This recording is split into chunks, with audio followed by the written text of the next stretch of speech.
Je t'instruirai et je te montrerai la voie que tu dois suivre. Je te conseillerai et j'aurai le regard sur toi. Chers frères et sœurs en Christ, chers amis, chers internautes, c'est avec cette merveilleuse promesse de Psaume 32, verset 8, que nous vous accueillons dans notre 5e session de la Grande Conférence internationale du Bénin, CIB 2021. Très heureux de vous savoir nombreux connectés ce soir à vos petits écrans et avec cette joie, cette attente de ce que le Seigneur nous parle encore ce soir. Et sans plus tarder, je vous invite à prier avec moi et nous allons remettre cette session entre les mains de notre Seigneur. Père, nous te bénissons, c'est vrai, tu n'es pas un homme pour nous mentir. Ce que tu déclares, c'est ce que tu exécutes. Ce que tu fais, c'est ce que tu nous promets également. Alors nous te confions ce moment. Merci de nous instruire, merci de nous montrer la voie à suivre au travers de la puissance de la prédication de ta parole. Bénis chaque personne connectée maintenant avec ce cœur de recevoir de toi au nom puissant de Jésus. Amen. Alors, chers amis, après cette prière d'ouverture, nous allons simplement accueillir le groupe musical de l'Église évangélique de la Grâce de Genève qui va nous conduire dans un moment de louange et d'adoration. Que Dieu vous bénisse et adorons le Seigneur.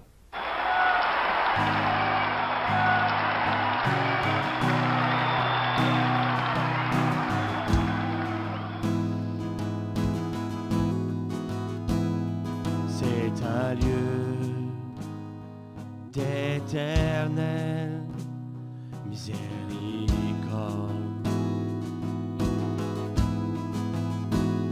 C'est un lieu où ta grâce est souveraine.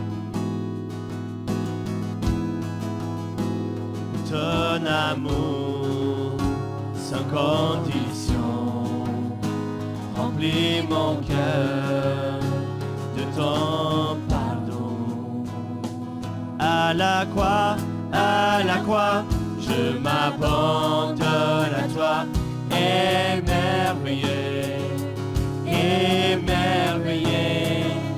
ton sang va couler, effaçant mes péchés, je te donne tout. Je te donne tout, Jésus.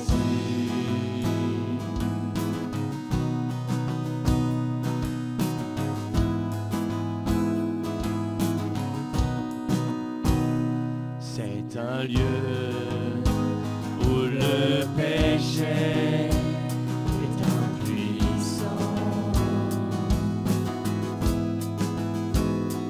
où la mort vaincu par le Tout-Puissant. Merci Seigneur. Ton amour sans condition remplit mon cœur de ton pardon. À la croix, je m'abandonne à toi, émerveillé, ton sang va couler, effaçant mes péchés. Je te donne tout, je te donne tout. Là, en ce lieu saint, là, je tends les mains, je me prosterne, là, bras grands ouverts, là, tu t'es offert, je m'abandonne, je me donne à la croix, je m'abandonne à toi, émerveillé,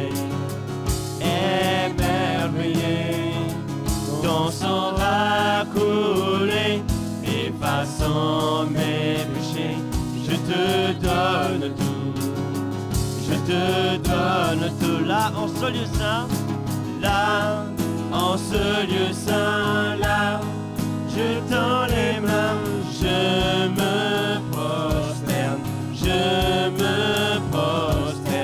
là, bras grands ouverts, là, tu t'es offert, je m'abandonne, je me donne à la croix, croix, je m'abandonne à toi, émerveillé, émerveillé. Ton sang a coulé, effaçant mes péchés. Je te donne tout, je te donne tout. À la croix, je m'abandonne à toi, émerveillé, émerveillé. Ton sang a coulé, effaçant mes péchés.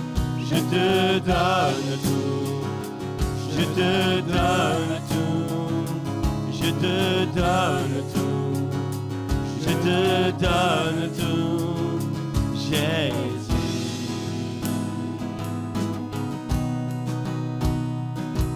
Ton sang m'a sauvé, ton sang m'a sauvé, Jésus.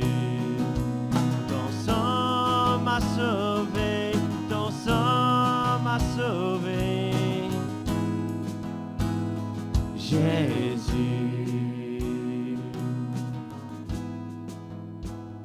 Jésus. Jésus. Merci beaucoup au groupe de l'Église de la Grâce de Genève. Merci à Horatio, son épouse et toute l'équipe. Paul, que le Seigneur vous bénisse. Merci vraiment pour votre cœur qui nous amène à adorer le Seigneur. Alors, chers amis, chers internautes, frères et sœurs en Christ, nous restons toujours connectés. Et là, nous restons en Suisse pour accueillir notre premier orateur de la soirée. Et je vous invite à accueillir avec moi pour sa deuxième portion dans cette conférence, le pasteur Benoît Attaqué. Que Dieu vous bénisse. Bonjour chers amis, je suis béni de participer à cette conférence avec vous et je remercie le Seigneur pour ce qu'il fait dans nos vies et j'espère que vous allez bien et que sa main de grâce est sur la vie de chacun d'entre vous. Alors avant d'aller plus loin, j'aimerais juste prier un instant avec vous encore. Seigneur, merci infiniment pour ta grâce dans nos vies, Seigneur, cette faveur que tu nous accordes jour après jour, Seigneur. Merci pour ce moment extraordinaire, Seigneur. Parle à nos cœurs et fais-nous du bien, Seigneur. En ton beau et précieux nom, nous avons prié. Amen. Amen, les amis. Alors, j'ai la grâce de partager quelque chose avec vous dans cette conférence. Et j'aimerais relire avec chacun d'entre vous le verset de base de cette conférence. Jean chapitre 16, le verset 33.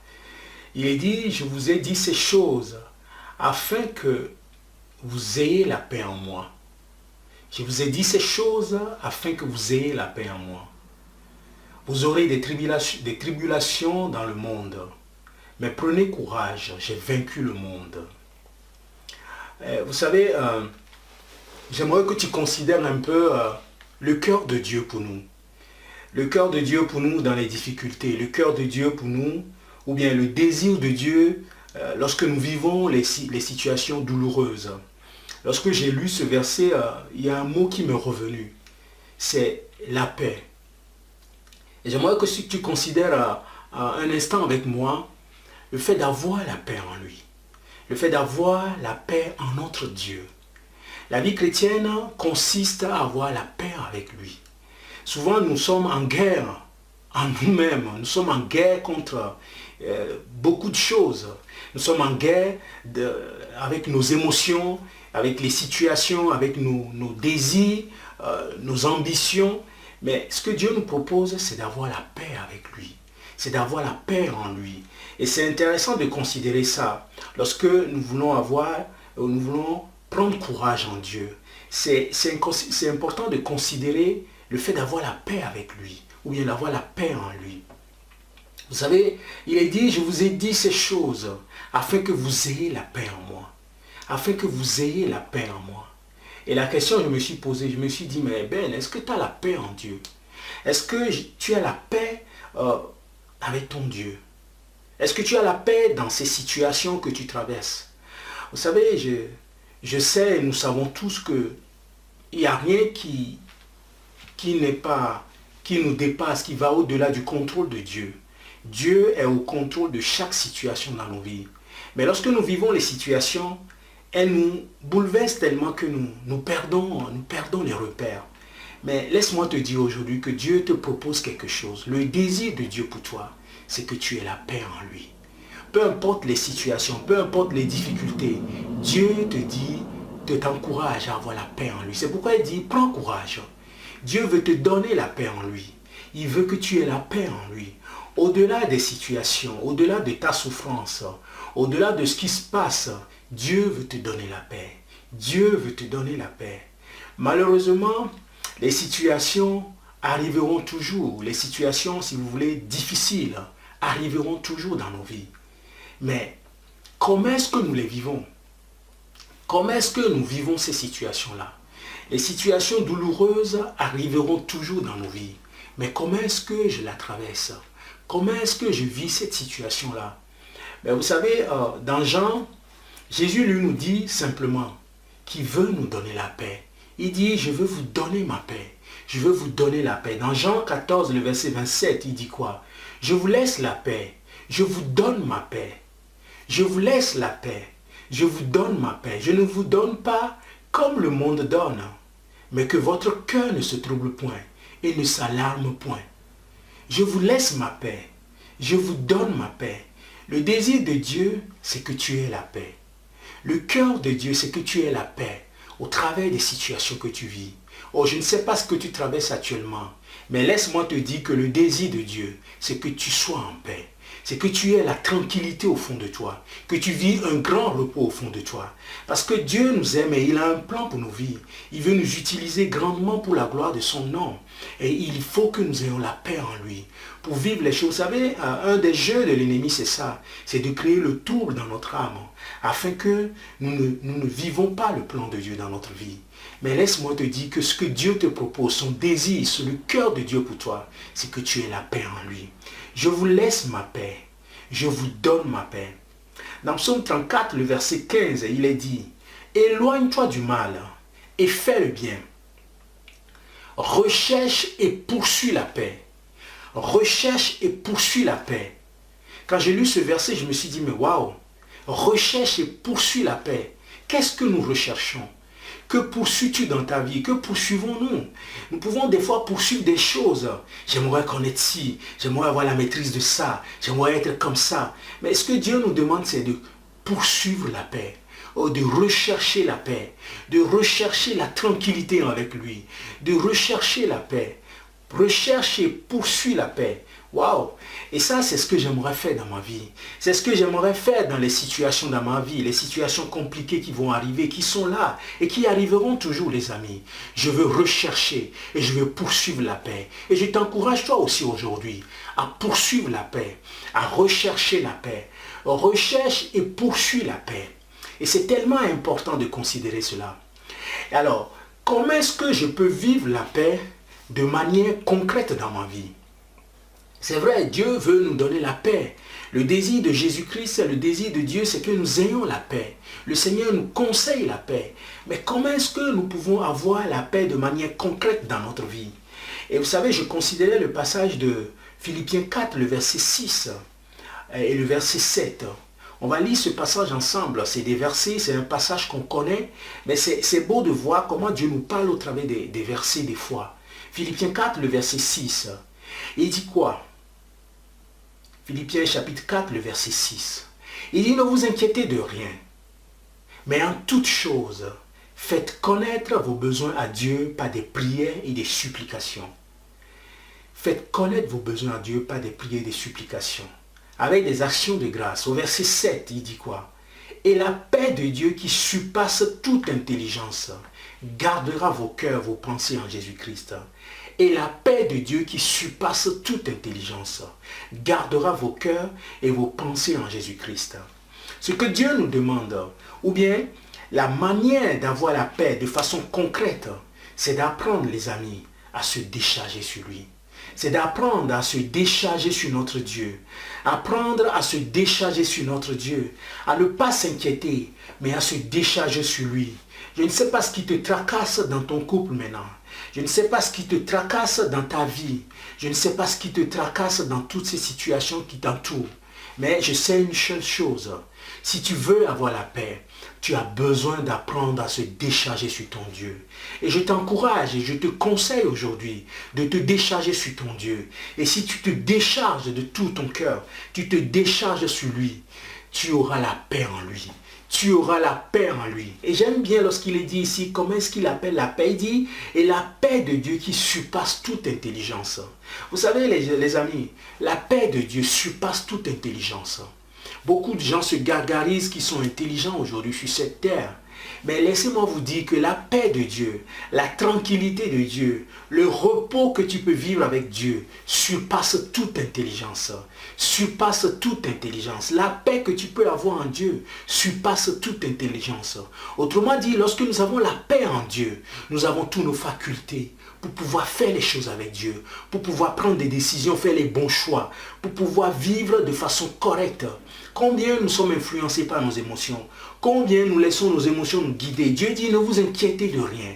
Ne vous inquiétez de rien. En toute chose, fais connaître ton besoin à ton Dieu. Autrement dit, décharge-toi sur lui. Déchargez-vous sur lui de tous vos soucis. Et sa paix qui surpasse toute intelligence va garder vos cœurs. Va garder ton cœur en lui. Alléluia. Va garder nos cœurs. J'aimerais juste me décharger sur lui. Dans Ésaïe 26, le verset 3, il est dit à celui qui est ferme dans ses émotions, à celui qui est ferme dans ses sentiments. Ésaïe 26, le verset 3, à celui qui est ferme dans ses sentiments, tu assures la paix.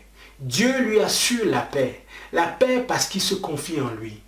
À celui qui est ferme dans ses sentiments, Dieu lui assure la paix. Alors les amis, voici la meilleure manière, la manière concrète de posséder la paix de Dieu. La manière concrète de posséder la paix de Dieu dans notre vie, c'est d'apprendre à se confier en lui. Apprendre à se décharger et à se confier en lui. Alors décharge-toi sur ton Dieu aujourd'hui. Décharge-toi. Oh, ne porte pas ce fardeau que tu vis. Ne porte pas ces situations lourdes que tu vis. Décharge-toi sur ton Dieu. Oh, confie-toi en lui et tu auras la paix de Dieu. La paix de Dieu qui surpasse toute intelligence va garder ton cœur et tes pensées en Jésus-Christ. Et Moïse, dans Exode 14, Moïse, devant la mer Rouge, avait compris ce qu'il fallait faire. Il avait compris que ce qu'il avait besoin, c'était la paix de Dieu. Il avait compris que ce qu'il avait besoin, qui pouvait l'aider dans cette situation. Au moment où Pharaon et son armée étaient derrière eux, ils ont quitté l'Égypte et Pharaon et son armée étaient derrière, qui les pourchassaient.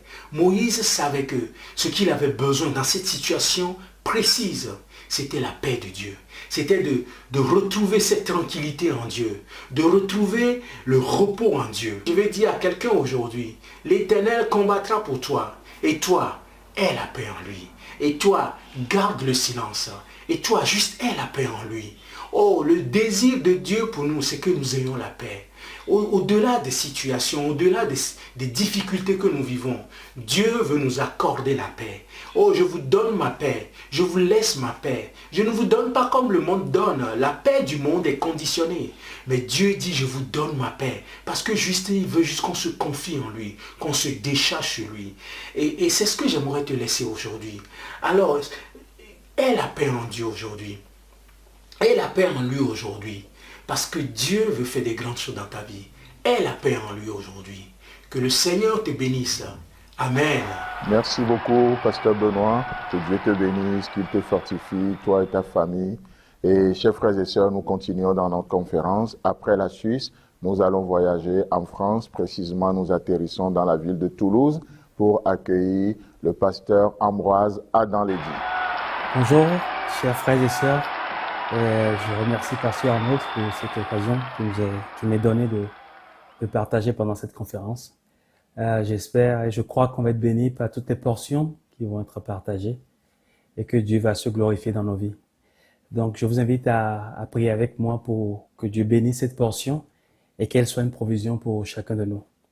Père éternel, nous te remercions pour les moments de célébration de ta parole, Jésus. Ces occasions que tu nous donnes dans nos mois, dans nos années, Jésus, pour qu'on se retrouve et qu'on célèbre ta parole.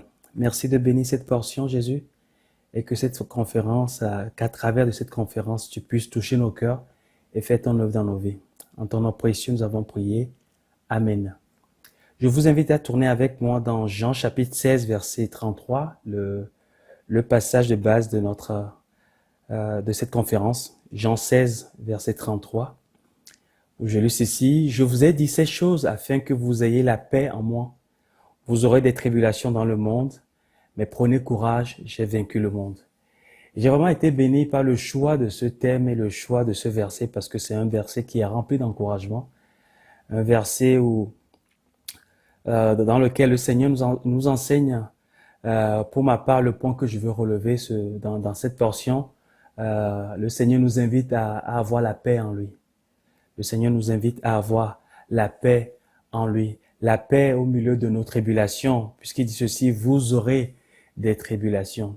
Et cette phrase, je l'ai entendue de manière assez particulière parce que pour moi, cela signifie que dans ce verset, le Seigneur est en train de nous dire que les conséquences de notre foi, les conséquences de nos bonnes décisions, les conséquences de notre intégrité peut parfois être le rejet, la souffrance, les incompréhensions, le mépris. Et c'est tout cela aussi la tribulation. C'est-à-dire qu'alors que nous semons la vie de Dieu, nous pouvons récolter pas ce que nous aimerions récolter, c'est-à-dire une bonne relation avec tout le monde, une vie tranquille. Mais très souvent, il y a une opposition parce que nous vivons dans un monde qui est dirigé par le prince de ce monde. Dans 2 Corinthiens, la Bible nous dit que le diable est le prince de ce monde et qu'il fait tout pour s'opposer à l'œuvre de Dieu.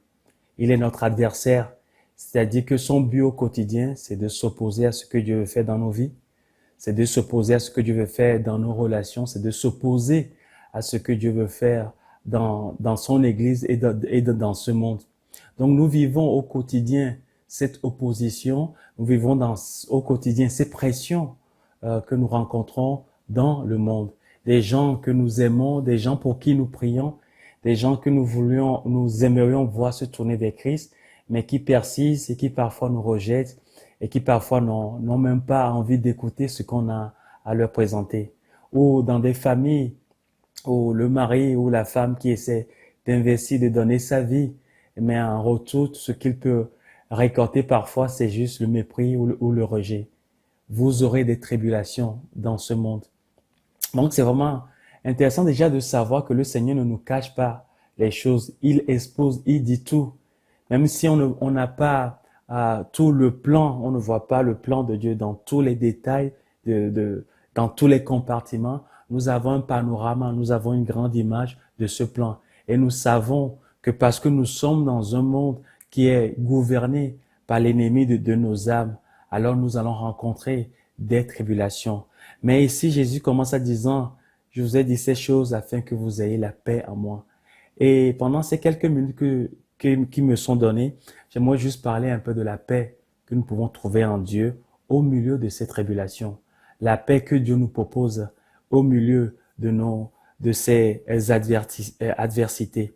Donc, nous allons voir juste 3 points concernant la paix que Dieu nous propose. Et j'espère qu'à travers ces 3 points, Dieu touche nos cœurs et nous fasse du bien.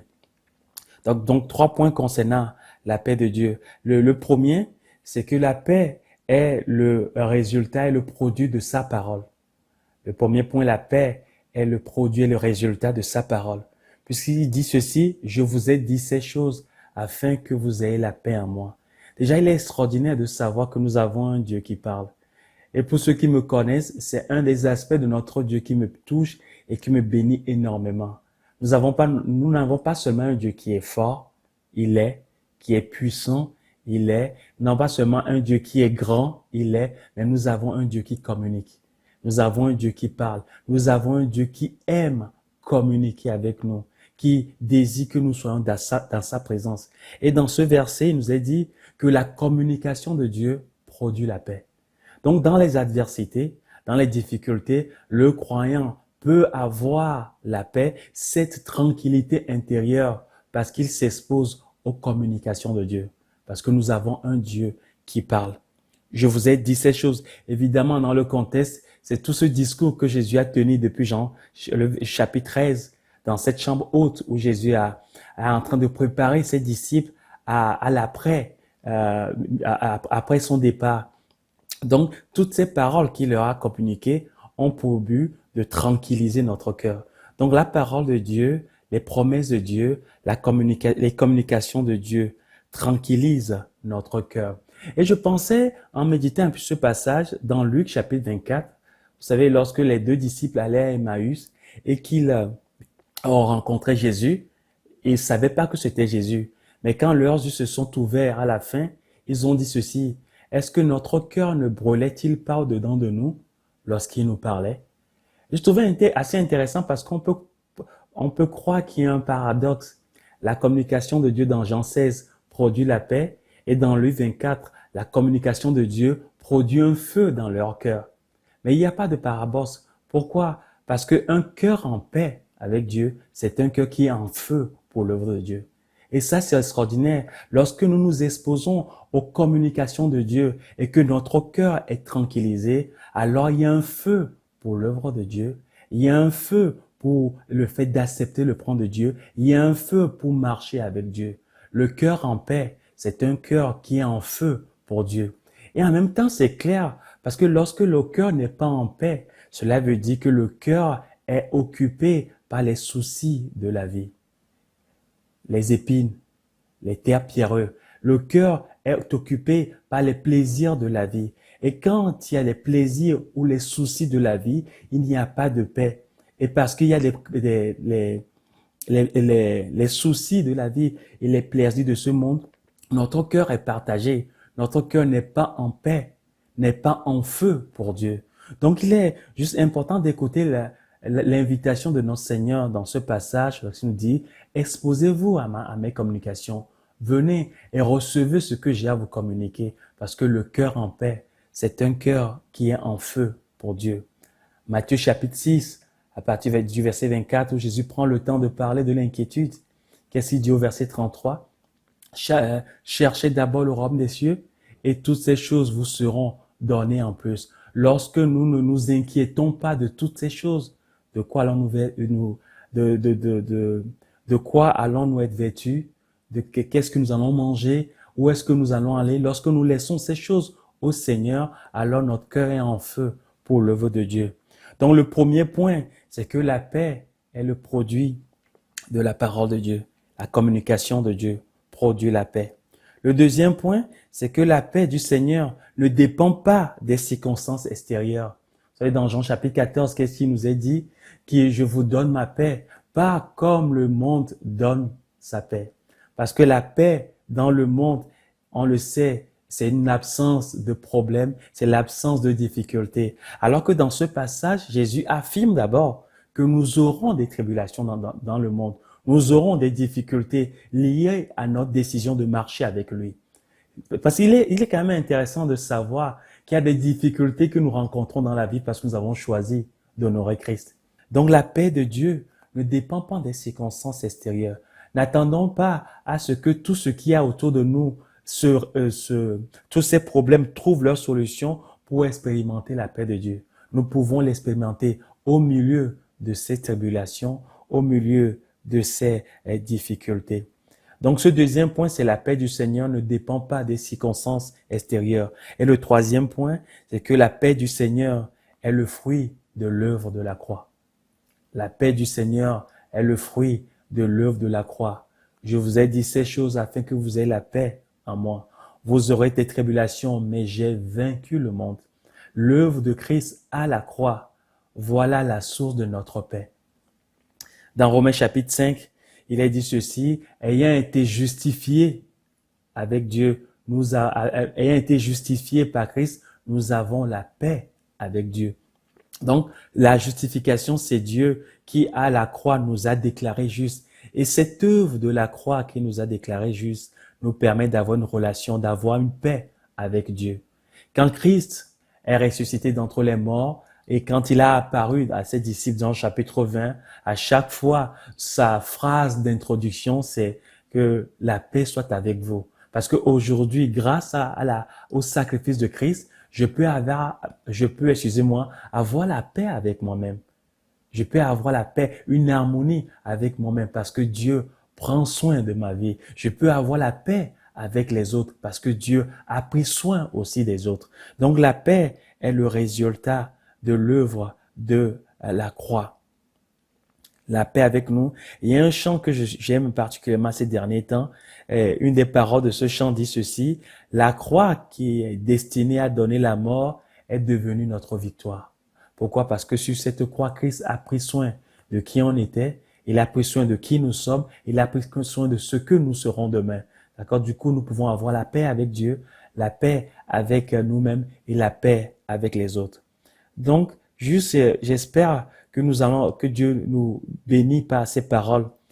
Pour conclure, je dirais ceci, que nous n'avons plus besoin de porter le poids de la culpabilité, que nous n'avons plus besoin de porter le poids de la honte, que nous n'avons plus besoin de porter le poids du passé, parce que Christ nous offre sa paix. Alors que la paix de Dieu soit avec nous. Amen. Merci beaucoup, Pasteur Ambroise. Que Dieu te bénisse, qu'il te fortifie dans cette mission à Toulouse. Merci pour ta portion, ton amour pour la parole de Dieu. Et nous continuons dans la conférence, cette fois-ci pour recevoir quelques annonces très importantes. Alors, comme vous pouvez le voir, nous tendons progressivement vers la fin de notre conférence CIB 2021. Et là, nous sommes à la 5e session, il nous reste encore 3. Et nous sommes le vendredi. Donc demain, nous aurons 2 sessions. La première à 13h GMT plus 1 et la deuxième à 19h30 GMT plus 1. 19h30 GMT plus 1. Et nous rappelons qu'à la fin de chacune de nos sessions, nous avons un temps de questions-réponses. Et c'est aussi un moment où vous pouvez aussi partager ce que vous recevez avec nous. Vous savez, la meilleure manière de garder quelque chose, c'est de s'entretenir de la chose, c'est de le partager aussi avec d'autres personnes. C'est pourquoi nous avons ces 30 minutes d'échange entre vous et nous. Et c'est bien. Et du coup, pendant même ce temps de 30 minutes, si vous avez un sujet, quelque chose qui pèse sur vos cœurs, vous voulez partager avec nous, parce que nous croyons que Dieu peut et il veut guérir aussi pendant ces moments, alors nous sommes disponibles à prier avec vous. N'hésitez pas à nous contacter sur notre numéro 00229 94 75 80 20. Même pour un soutien éventuel, vous pouvez aussi nous appeler. Vous savez que cette conférence, elle est gratuite et nous avons besoin de soutien financier des uns et des autres. Donc, le dimanche, le matin, il n'y aura pas de session, mais nous aurons notre dernière session le dimanche à 19h30 JMT plus 1. Amen. Ok, donc après ces annonces, nous allons toujours rester en France et là pour accueillir un chant. Et nous changeons de ville. De Toulouse, nous partons à Montpellier pour recevoir le groupe musical de Montpellier. Que Dieu nous bénisse pour la suite.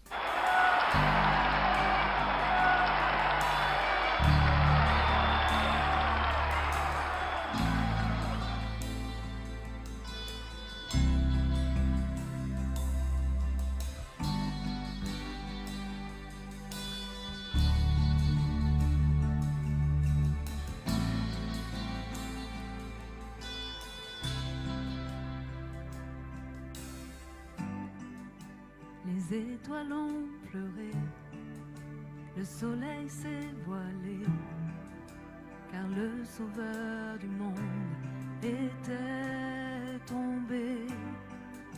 Son corps sur une croix, son sang versé pour moi, sur ses épaules le poids de nos péchés.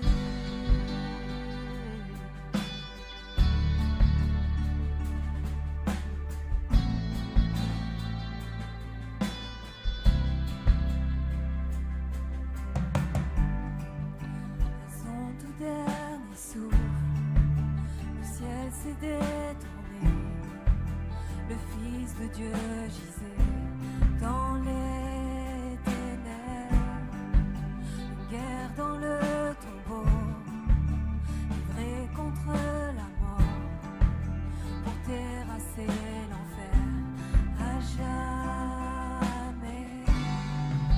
Alors la terre trembla, la pierre fut roulée, l'amour parfait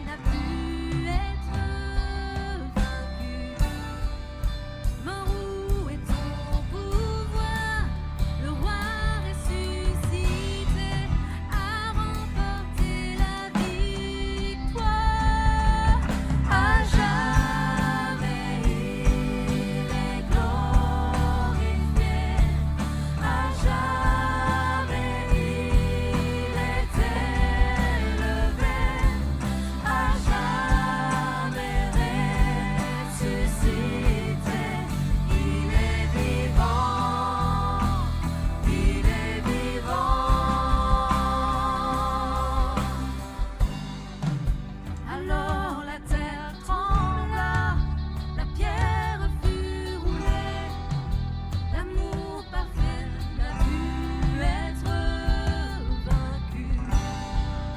Mort, où est ton pouvoir? Le roi ressuscité a remporté la victoire. À jamais il est glorifié, à jamais il est élevé, à jamais ressuscité.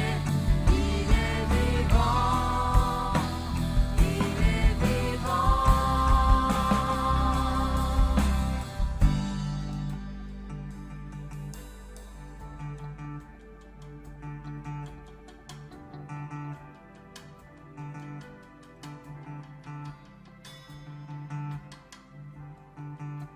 Chantons Alléluia, chantons Alléluia, chantons Alléluia, l'agneau a triomphé.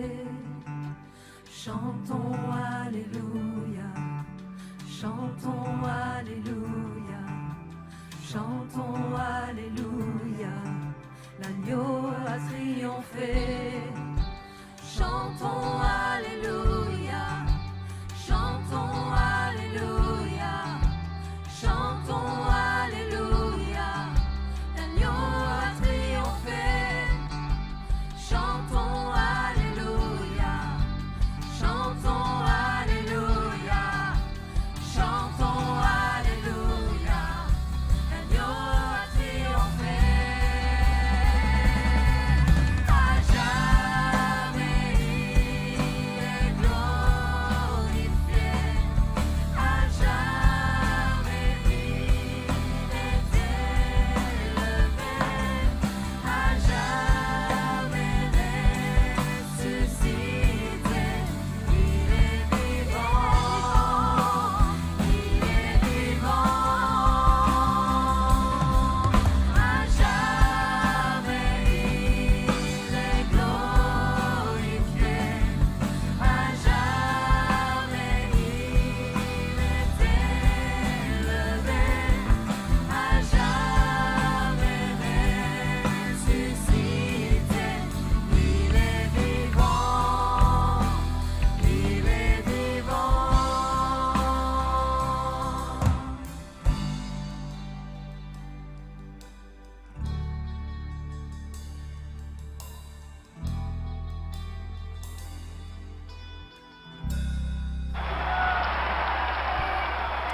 Merci beaucoup à ce magnifique groupe. Comme je le disais, je ne sais plus dans quelle session, mais nous disons qu'une chose, c'est de chanter, montrer sa belle voix, mais l'autre chose qui est vraiment important, c'est de chanter la doctrine, le cœur, la pensée de Dieu. Amen. Et c'est ce que nous venons d'entendre. Alors nous restons toujours à Montpellier pour recevoir et accueillir notre dernière portion de cette soirée. Je vous demande d'accueillir avec moi le pasteur de l'église de la grâce de Montpellier, en la personne de pasteur Johan Pep. Que Dieu nous bénisse. Bonjour à chacun et à chacune. Donc, merci de nous faire la grâce de pouvoir partager pour cette conférence internationale du Bénin 2021. Et on va essayer de voir ensemble le verset qui a été choisi par l'équipe organisatrice et d'essayer de développer un peu et voir ce que Dieu a à nous dire sur ce passage. Merci à Pasteur Arnold aussi de sa confiance, de proposer de pouvoir partager pour cette conférence. Et puis voilà, que le Seigneur puisse nous rencontrer, nous bénir et puis surtout se révéler à nous par sa parole et le ministère du Saint-Esprit. On va prier. Père Céleste, merci encore de venir de nous parler et dispose nos cœurs pour recevoir avec douceur ce que tu as à nous dire. Dans nom précieux Jésus, nous prions. Amen. Ok, Jean chapitre 16. On va lire les versets qui nous concernent. J'imagine que beaucoup d'orateurs vont utiliser ce passage et j'espère vous donner une lumière qui va compléter celle des autres sur ce passage pour que notre Sauveur soit glorifié. Donc Jean chapitre 16 verset 32. Voici que l'heure vient, et elle est déjà venue, où vous serez dispersés, chacun de votre côté, et me laisserez seul. Cependant, je ne suis pas seul, car le Père est avec moi. Je vous ai dit cela afin que vous ayez la paix en moi. Vous aurez à souffrir dans le monde, mais prenez courage, moi j'ai vaincu le monde. Donc, dans ce passage, Jésus, c'est un dernier discours de Jésus, puis le chapitre 17 de l'évangile de Jean, on va voir plusieurs sujets de prière de la part de Jésus, et puis après on rentre dans la passion, jusqu'à la crucifixion, et puis il y aura la résurrection. Mais là, les disciples, Jésus arrête de parler en parabole, et puis il parle ouvertement, et puis pour eux, c'est comme si ça les convainc de l'origine divine de Jésus, parce que jusqu'à présent, ils avaient encore ce doute. Selon ce qu'ils faisaient, selon ce qu'ils disaient, ils étaient convaincus, et puis selon ce qu'ils vivaient, ils perdaient cette assurance concernant la nature de Jésus. Mais là, et voilà. Nous connaissons la suite, nous savons que ça ne va pas suffire, et que lors de la prochaine étape de leur existence, où Jésus va être arrêté, accusé, jugé et condamné, crucifié, etc., on sait que tous vont l'abandonner. Jésus l'annonce déjà. Mais Jésus leur dit cela, le fait qu'eux vont l'abandonner, mais que lui, il ne va pas être abandonné parce qu'il est en unité avec le Père. Et que la suite, donc notamment la résurrection, va révéler que il est approuvé par le Père. Et que toutes les paroles et tous ses actes étaient ancrés dans la vérité de Dieu. Et non pas dans une autre source. Donc, ceci étant dit, Jésus nous parle de comment les disciples vont se retrouver à leur tour, là, pour le coup, sans lui, mais dans le monde. Et donc, il leur dit que, voilà, vous allez être dans le monde, mais à travers les paroles que je vous ai données, à travers tout ce que j'ai pu faire, à travers tout ce que je suis, je vous laisse ma paix. Et c'est intéressant parce que le mot paix, vous le connaissez, hein, ce mot signifie, je l'ai noté, mais ça signifie sûreté, sécurité, et ça vient du mot aéro qui signifie joindre. Donc c'est intéressant quand même. Ça veut dire que la paix, c'est lorsqu'on est lié, on se joint à la pensée de Dieu, au cœur de Dieu, à la nature de Dieu, au projet de Dieu. Et ça, c'est le point que je voulais souligner. Parce que donc Jésus nous parle du monde et que nous allons vivre des tribulations dans le monde. On va voir ensemble aussi le mot pour tribulation. Mais la question, c'est pourquoi on va vivre des tribulations? On va vivre des tribulations, évidemment, parce que notre regard sur l'existence et le but de l'existence diffère de celui du monde. Parce que le monde nous impose une façon de voir le bonheur, une façon de voir ce qui est bien, ce qui est mal, une façon de voir ce qui est dans le présent et ce qui pourrait être dans le passé ou dans le futur, etc., etc., etc. Donc le monde a cette dynamique, le cosmos a cette dynamique visible, avec son idéologie, sa philosophie. Et entre parenthèses, il ne faut pas oublier que ce qui est verbalisé par le monde, ce qui est visible dans le monde, a des origines invisibles.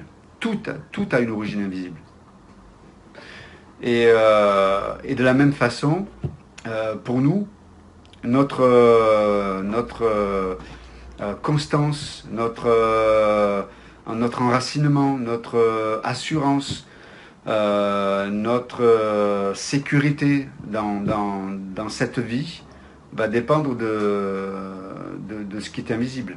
Et là, en l'occurrence, la sphère de l'invisible qui va nous porter pour vivre dans ce monde et quelque part être vainqueur sur l'opposition que le monde va opérer, c'est la paix que Christ nous laisse la paix. Donc ce lien avec la pensée de Dieu, avec la nature de Dieu, par le Saint-Esprit. Et ça, c'est vraiment important parce que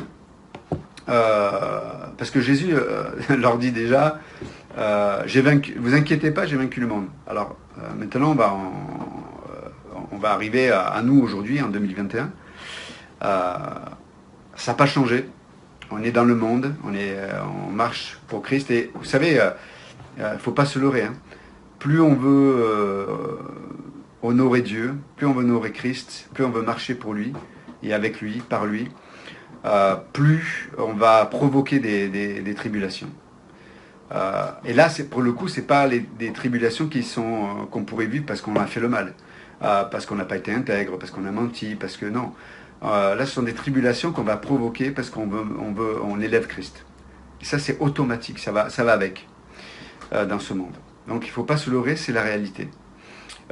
Et cette tribulation peut arriver avec les gens de l'extérieur, ça peut arriver dans l'église, ça peut arriver dans des combats intérieurs, ça peut prendre plusieurs formes parce qu'en vérité, on ne sait pas dans quelle mesure la réalité de ce monde qui a pour origine l'invisible a pu pénétrer une culture, nos pensées, notre façon de voir, notre façon de penser, et qui fait que des fois on souffre, ou on continue de souffrir intérieurement parce que on a notre regard sur ce que l'on vit, ou ce que les autres vivent, ou ce que les autres nous ont fait, et pas le bon regard, et pas un regard qui correspond à la pensée de Dieu. Et du coup, on n'a pas la paix de Dieu, on n'a pas la provision de Dieu, parce qu'on n'est pas, c'est pas ce lien avec Dieu par sa parole, par le Saint-Esprit, qui nous fortifie dans ce que l'on vit.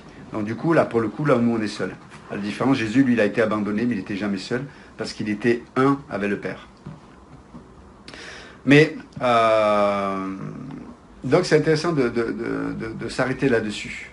Donc dans quelle mesure je suis dans quelle mesure je vais être impacté par la tribulation. C'est intéressant le mot en grec pour tribulation. C'est un mot qui signifie, qui a pour origine le mot pressé des grappes. Ça donnait le mot aussi oppressé. Donc plus tu veux marcher avec Dieu, plus on va te presser, et plus tu vas être oppressé. Ça peut être encore une fois dans nos pensées, dans nos émotions, en tout cas dans toutes les sphères, toutes les sphères de notre être vont subir cette réalité.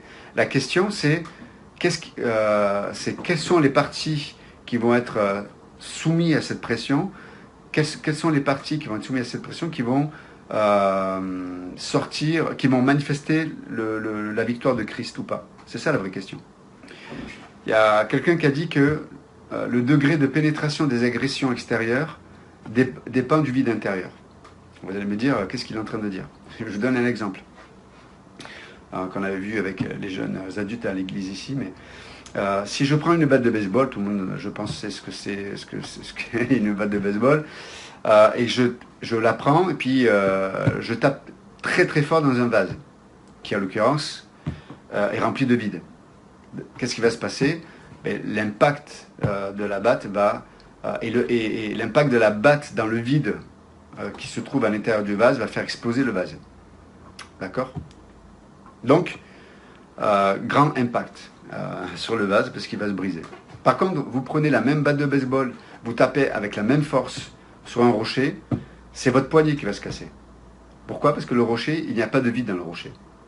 Et donc, l'impact va être la même, la puissance opérée avec la batte va être la même, mais le résultat ne sera pas le même.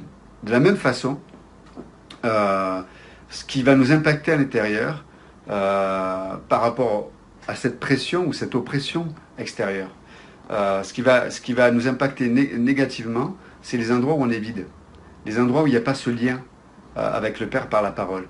Et du coup, alors certains, ça peut être au niveau de leur façon de raisonner par rapport aux situations. C'est-à-dire que ils n'arrivent pas à sortir dans leur façon de penser ou d'amener une logique. Ils n'arrivent pas à se sortir de la souffrance qu'ils ont reçue, ou de l'injustice où ils ont été victimes, de ceci ou de cela. Donc, il y a comme, au niveau cognitif, au niveau intellectuel, au niveau de leur raison, il y a comme un vide. C'est-à-dire que la sagesse de Dieu, la pensée de Dieu n'est pas présente. Ça ne veut pas dire que la personne ne sait pas ce que la Bible dit. Peut-être qu'elle le connaît, elle sait ce que la Bible dit. Mais la personne ne fait pas un avec la connaissance. Vous savez, hein, chez les Hébreux, le mot connaître, c'est le même mot qu'on utilise par exemple quand Adam a connu Ève. Ça parle de l'intimité, ça veut dire ce lien le plus intime on va dire c'est l'aboutissement de l'intimité qui fait que deux êtres sont une seule chair, une seule personne. Ils font un. Et bien de la même façon, donc c'est le mot connaître. Et de la même façon, c'est la même chose c'est la même relation qu'on doit avoir à la parole. C'est l'aboutissement de l'intimité avec Dieu. C'est lorsque on fait un avec la parole. Entre parenthèses, c'est pareil dans des couples. Qu'est-ce qui fait que souvent il y a des couples qui peuvent venir nous voir en tant que pasteur et puis ils nous racontent leurs problèmes, ils n'arrivent pas à communiquer, ils n'arrivent pas etc. Mais parce que le problème c'est qu'ils sont deux. C'est-à-dire, il y a deux individualités, mais il n'y a pas un couple. Donc il n'y en a aucun des deux qui travaille le couple. C'est chacun qui veut travailler l'individualité de l'autre. Et en vérité, personne ne travaille c'est tel les problèmes qu'il doit traiter. Donc du coup, ils nourrissent pas le couple. Et au lieu qu'ils soient un, ben, ils sont deux. Et ils peuvent devenir des étrangers. On sait très bien qu'à un moment donné, quand on n'arrive plus à communiquer, au bout d'un moment, le manque de communication enlève le sentiment. Et lorsqu'il n'y a plus de sentiment, il n'y a plus d'intimité. Donc c'est vraiment important ça peut être dans un couple, ça peut être dans des amitiés, ça peut être dans des relations dans l'église, etc. La question c'est, voilà, est-ce qu'on nourrit l'unité? Est-ce qu'on nourrit est-ce qu'on fait un avec la parole de Dieu? Ou est-ce qu'on fait un avec notre culture? Ou est-ce qu'on fait un avec nos raisonnements? Avec quoi fait-on un? Une autre chose aussi qui est intéressante, donc la question c'est, la question qu'on peut se poser en tant que croyant, c'est ok, on va avoir des tribulations dans le monde, on va avoir des pressions. Là, je ne parle pas de la bière, évidemment, vous avez bien compris. Je parle des pressions, de l'oppression extérieure. Mais, et donc, l'impact que ça a dans ma vie peut révéler peut-être qu'il y avait un vide. Et du coup, qu'est-ce que je fais avec ça? Vous savez, il y a un auteur qui a dit que la tristesse, c'est le temps que tu donnes c'est le temps que tu donnes à la douleur. Ça veut dire que voilà, donc il y a des pressions, il y a des oppressions, ça m'a impacté, comme l'image de la batte. Peut-être à l'intérieur, je pensais être un roc dans certains domaines, et en fait, j'étais qu'un vase. Ça veut dire qu'il y avait du vide. Et l'impact, du coup, la pression, l'oppression m'a impacté énormément. Mais la question après, c'est qu'est-ce que je fais avec ça? On sait que ça produit de la tristesse. Mais on peut être triste pour un temps, et cette tristesse peut nous amener au salut. Même en tant que croyant, je ne parle pas du salut éternel, mais je parle du salut, de la sanctification, de marche avec Dieu. Mais malheureusement, des fois, on peut tomber dans le piège d'entretenir, de passer du temps avec la douleur que la situation ou que la personne ou les personnes ont produit dans nos vies. Et ça, mes amis, ça va faire que vous allez vivre constamment dans la tristesse. Et l'Écriture le dit, ça, même au niveau de la santé, même au niveau du physique, votre corps va dépérir si vous nourrissez, si vous passez du temps avec votre tristesse, avec votre douleur, pardon. Donc c'est vraiment important de se poser la question. Et la deuxième chose, du coup, c'est quoi ce vide? Ce vide, ça démontre que on doit, peut-être c'est ce manque aussi de maturité dans notre identité en Christ. C'est ça en fait, parce que je ne fais pas un avec ce que l'Écriture dit. Je peux connaître, mais je ne fais pas un. Ça veut dire que je ne suis pas devenu ce que la parole de Dieu proclame, déclare. Et donc voilà, c'est important peut-être d'utiliser ces pressions, ces oppressions, et même l'impact négatif que ça peut avoir dans nos vies, pour observer les domaines de nos vies où on doit grandir, des domaines de nos vies où on doit rencontrer Dieu, des domaines de nos vies où on doit enlever ce vide pour le remplacer par on va dire la substance qui est la parole de Dieu. Et vous savez, c'est une autre chose qui est intéressante, c'est que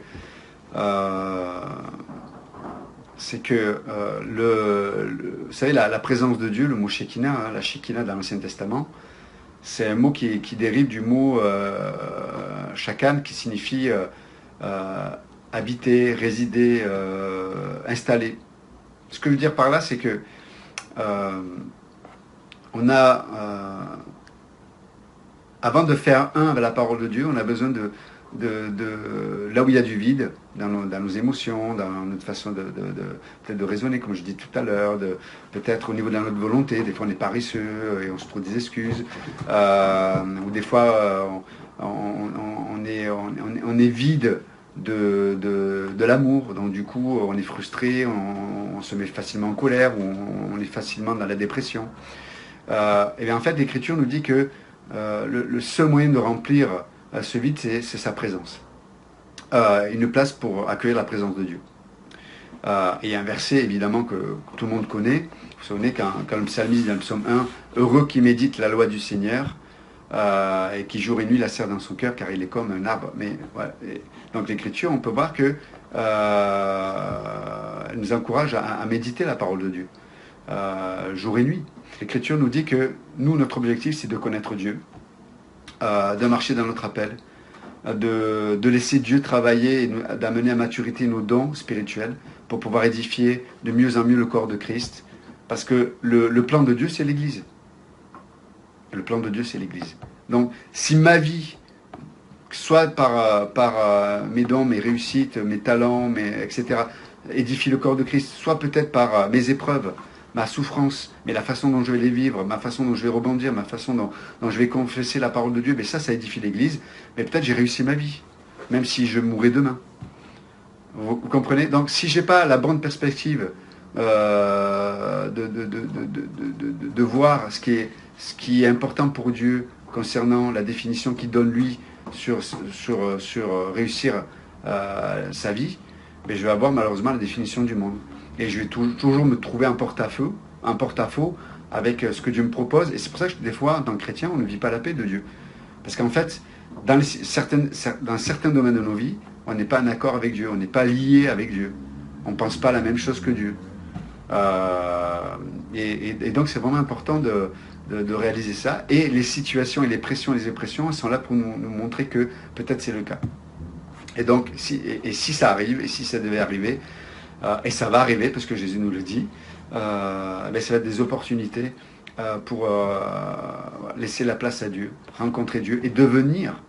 Ça veut dire que exister, le mot exister, c'est, si vous le découpez là, c'est être à l'extérieur. Exister, c'est être à l'extérieur. Mais ce être à l'extérieur, c'est parce qu'à l'intérieur, la parole de Dieu a trouvé sa place. Et c'est intéressant parce que le mot humilité, l'humilité c'est quoi?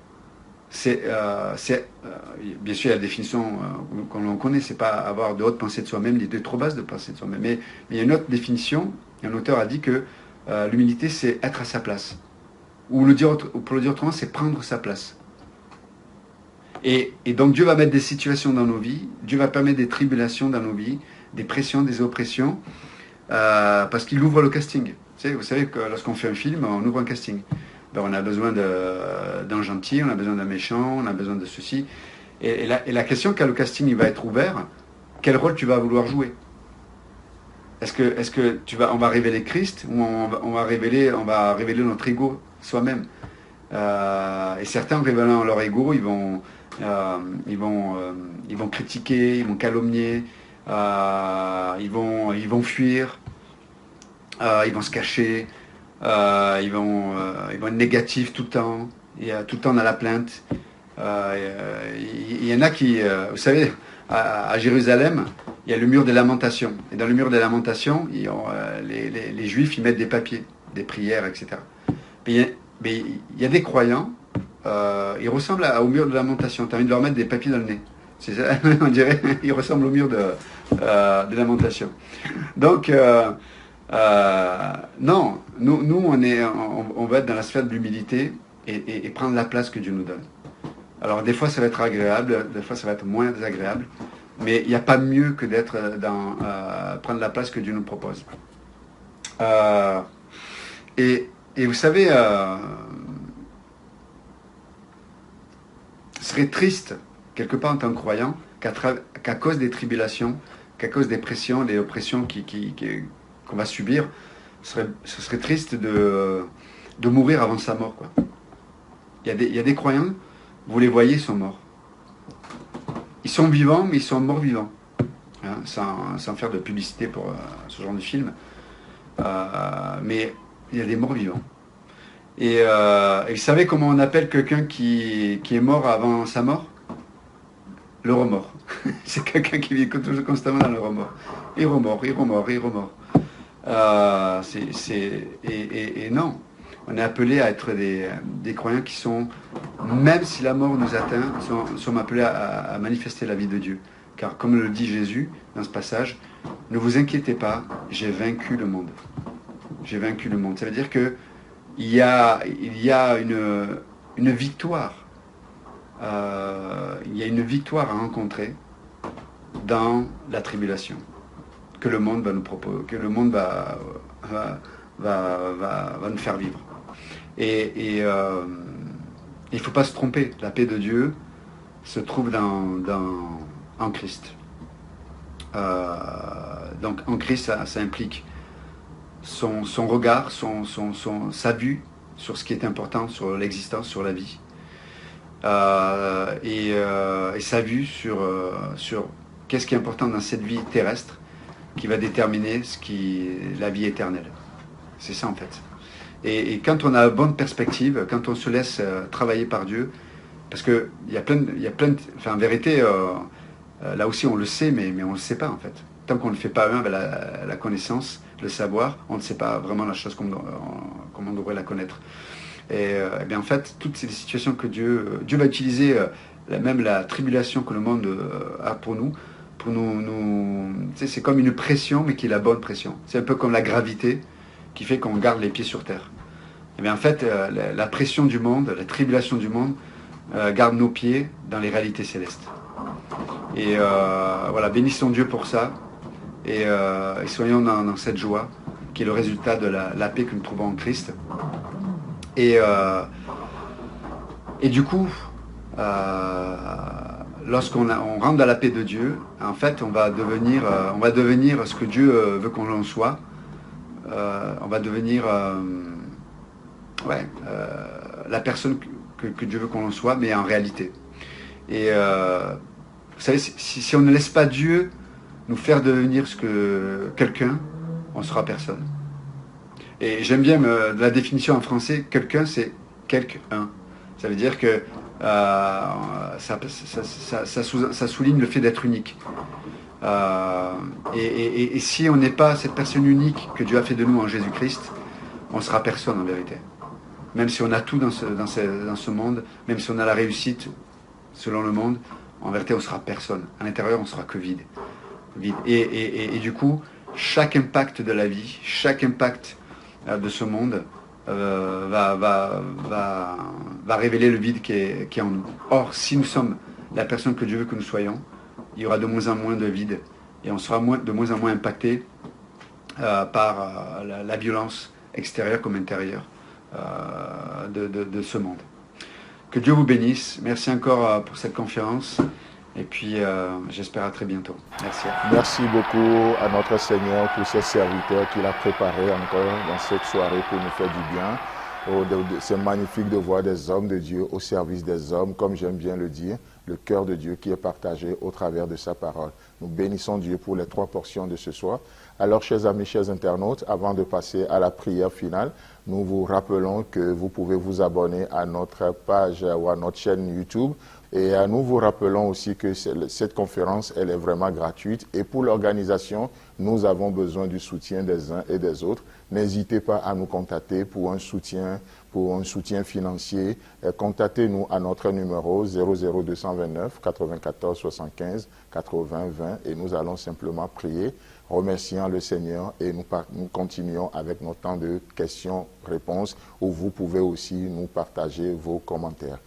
Père, au début de cette session, tu nous as promis que tu nous conseillerais, que tu nous montreras la voie à suivre, que tu nous dirigerais.